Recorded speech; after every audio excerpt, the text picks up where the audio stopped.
মজলিস বেশি লাগে না, একটাই যথেষ্ট।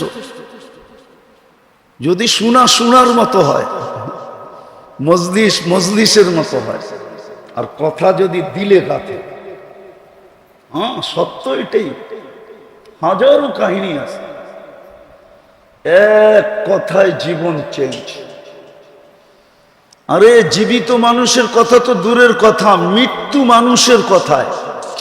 মালিক ইবনে দিনার রহমতুল্লাহ আলাইহির মেয়ে স্বপ্নে বাবাকে বলছিলেন, বাবা এখনো কি ফিরে আসার সময় হয় নাই?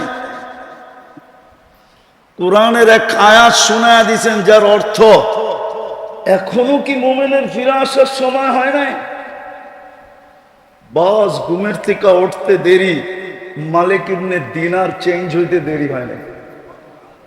যার নামই ছিল মালিক ইবনে দিনার। আর একটা কাহিনী মনে উঠলো, এই জন্য শোনাইতেছি। ওনার জামানায় এক বাদশাহ ছিলেন ইয়াজিদ বিন মুহাল্লাব, বড় প্রতাপশালী,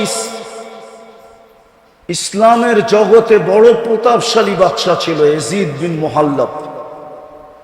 তো মালিক ইবনে দিনার রহমতুল্লাহ আলাইহির জামানায় তো শান শওকতের সাথে বাড়ির থেকে বাহির হইতেছিলেন, একটু উঁচা জায়গায় দাঁড়ায় মালিক ইবনে দিনার রহমতুল্লাহ আলাইহি তাকায় তাকায় দেখতেছিলেন। আর যখন বাদশার চোখে চোখ পড়ছে, তখন একটু বেঁকা চোখে দেখছে, মাথাটা একটু বেঁকা করে, চোখটা একটু বেঁকা করে দেখছে, একটু ইনসাল্টের ভঙ্গিতে দেখছে, হ্যাঁ ও প্রতিফন্নের ভঙ্গিতে দেখছে। মালিক ইবনে দিনা ইয়াজিদ বিন মুহাল্লাব ডাকছে, এদিকে তুই কি আমাকে চিনিস না? তো বলতেছে, তোমার চেয়ে আমি তোমাকে ভালো চিনি। তোমার চেয়ে আমি তোমাকে, আচ্ছা আমার চেয়ে কেউ অন্য কেউ আমাকে ভালো চিনতে পারে? তো ইয়াজিদ বিন মুহাল্লাব বলে, এটা আবার কি বলতেছো তুমি, আমার চেয়ে আমাকে ভালো চিনো? সেটা আবার কি করা? তো মালিক ইবনে দিনার রহমতুল্লাহ আলাইহি বলতেছে, আমা কানা আউয়ালুকা নুতফা, তোর প্রথমটা কি একটা বীর্য ছিল না? তো মালিক ইয়াজিদ বিন মুহাল্লাব বলতেছিল, বালা। কেননা আগের যুগের বাদশারা, সম্ভ্রান্ত মানুষরা, টাকা পয়সাওয়ালা লোক, বিত্তশালীরা বেয়াদব ছিল না, সম্ভ্রান্ত ছিল, কিন্তু কি কি বেয়াদব ছিল। আরেকটা শব্দ বলতে পারি, মানুষ বেয়াদব কখন হয় জানেন? যখন তার ভিতরে অহংকার ঢোকে।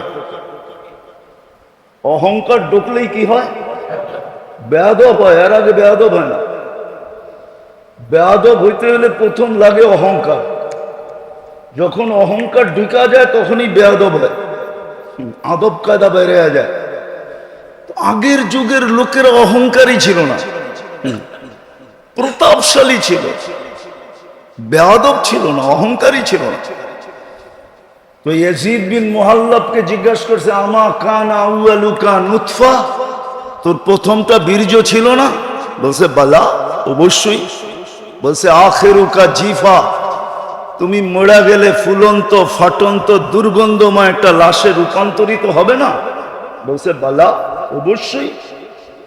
বলছে, বাইনাহুমা তাহমিলু কাদিরা, এটা দুইয়ের মাঝখানে তুমি আর আমি একটা পেশাব পায়খানার টুকরি, আর কি পেটের ভিতরে কি?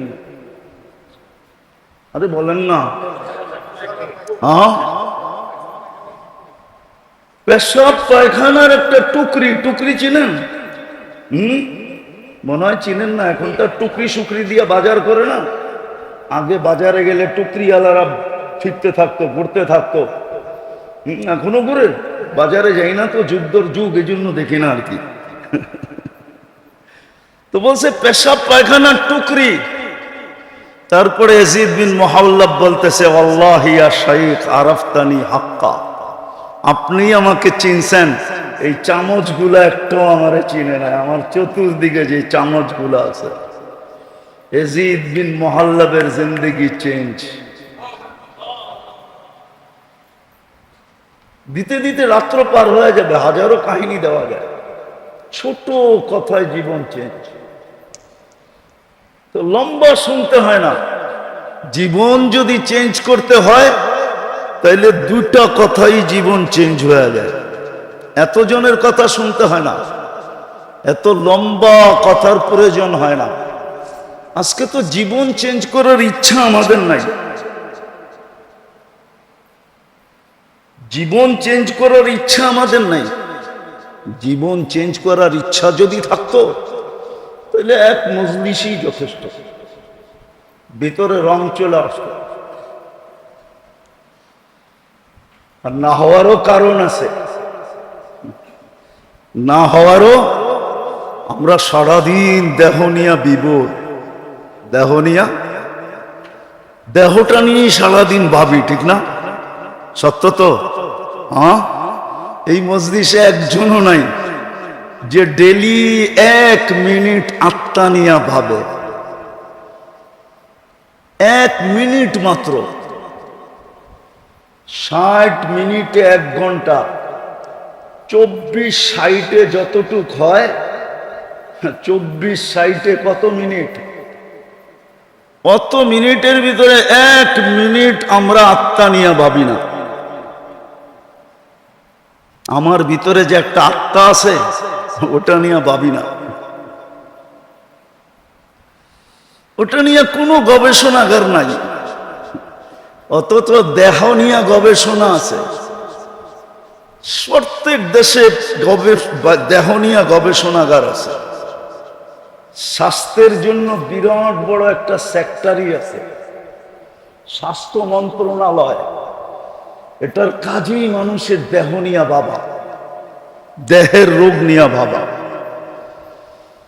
দেশের সিংহভাগ পয়সা এর পিছনে খরচ হয়, নাইলে ড্রাইভার 400 কোটি টাকার মালিক হয় কি করে? কত? কে? কি? তাইলে যার গাড়ি সে কয়শো কোটি টাকা